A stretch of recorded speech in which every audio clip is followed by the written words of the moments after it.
ആലപ്പുഴ ജില്ലയിൽ ഓച്ചിറയ്ക്ക് ശേഷം വിഎസിന്റെ ഭൗതിക ശരീരം രാവിലെ 7:30 കായംകുളത്തെത്തിയത്. രാത്രി മുഴുവൻ ആയിരങ്ങൾ വിഎസിനെ കാത്തുനിന്നു.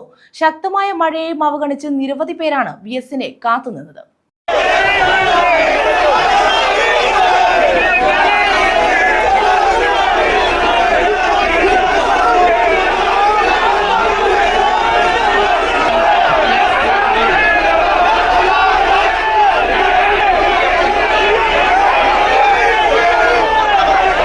വിഎസിന്റെ ഭൗതിക ശരീരവും വഹിച്ചുകൊണ്ടുള്ള വിലാപയാത്ര രാത്രി 7 മണിയോടെ കായംകുളത്ത് എത്തുമെന്നായിരുന്നു അറിയിപ്പ്.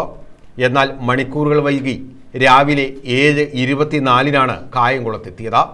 രാത്രി മുഴുവൻ കനത്ത മഴയെയും അവഗണിച്ച് നൂറുകണക്കിന് പേരാണ് കായംകുളം KSRTCക്ക് സമീപം വിഎസിനെയും കാത്തുനിന്നത്. CPM ഏരിയ സെക്രട്ടറി B അബിൻഷായുടെ നേതൃത്വത്തിലായിരുന്നു വിലാപയാത്രയെ ഏറ്റുവാങ്ങാനുള്ള ക്രമീകരണങ്ങൾ ഒരുക്കിയിരുന്നത്. വിലാപയാത്ര വൈകുമെന്നറിഞ്ഞിട്ടും ഇവർ റോഡരികിൽ കാത്തുനിന്നു. രാവിലെ 7:24 വരെ.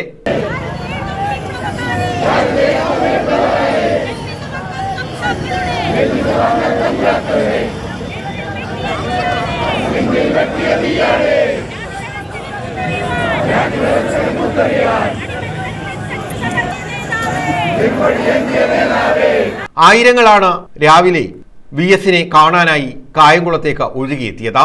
ജില്ലയുടെ കിഴക്കൻ പ്രദേശങ്ങളിലുള്ളവരും പത്തനംതിട്ട ജില്ലയിൽ ഉള്ളവരും ഉൾപ്പെടെ കായംകുളത്തേക്ക് എത്തുകയായിരുന്നു.